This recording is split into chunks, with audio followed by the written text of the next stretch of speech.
Hi guys, so today we're going to do a little video for you on how to prepare for your family portrait sessions. We're going to run through some hints and tips for you and hopefully prepare you for your session as much as we can before so.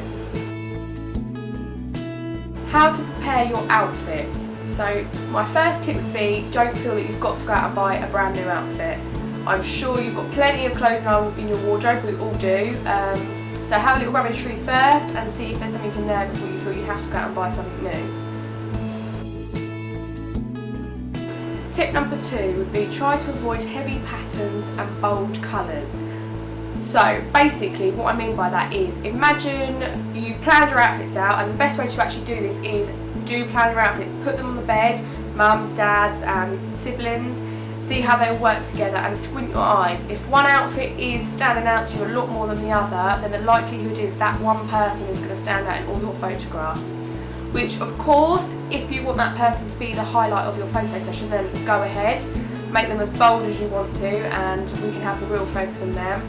But if it's more of a family session which you'd really like to be about everyone included, then try to stick to more neutral colours so that everyone stands out just as much as the other in the images. So this one might seem a little bit strange, it's directed a little bit more at studio sessions, is socks.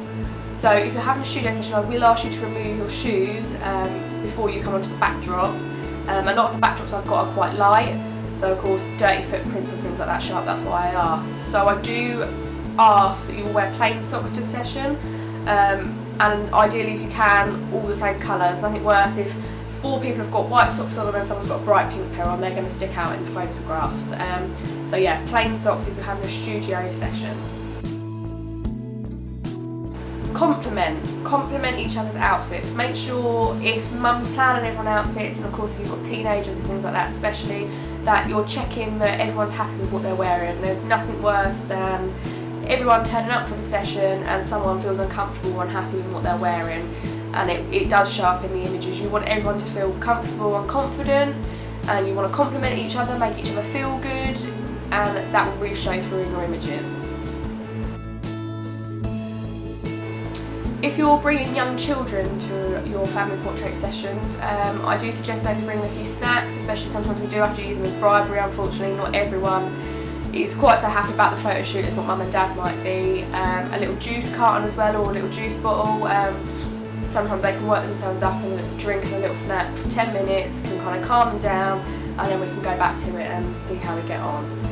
Especially if you're bringing like toddlers, maybe like a squeaky toy, something with a rattle, something that I can kind of use above the camera, or can have mum and dad standing behind me and shaking for me, just to get their eye attention onto me if we're struggling to get them to look where we want them to look. And again, it can be a great distraction if they're not really happy about what's going on.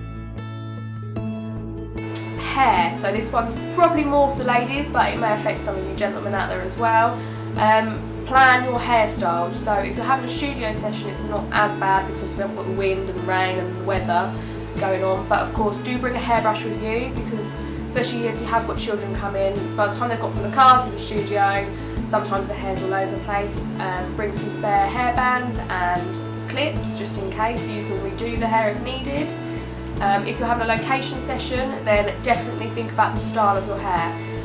Again, depending on the time of year, if it's hot out, you can get all hot and sweaty. If it's windy out, you're going to have hair blown across the face, or kind of keep doing this and getting in your way. So try and plan your hairstyle to suit the session style you're having, so that you don't feel conscious and it's in your way.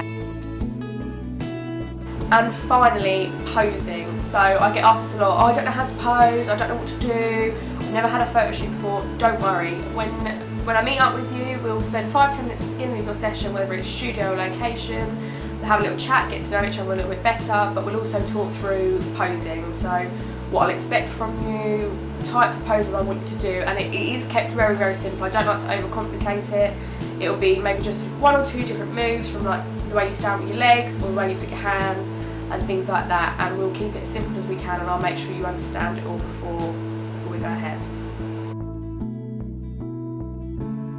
So I hope that's been of some help to you and you've got a bit of a better idea now of how to plan your session. Any questions or anything you've got a query about, please feel free to give me an email or drop me a call and I'll be happy to help. Thanks!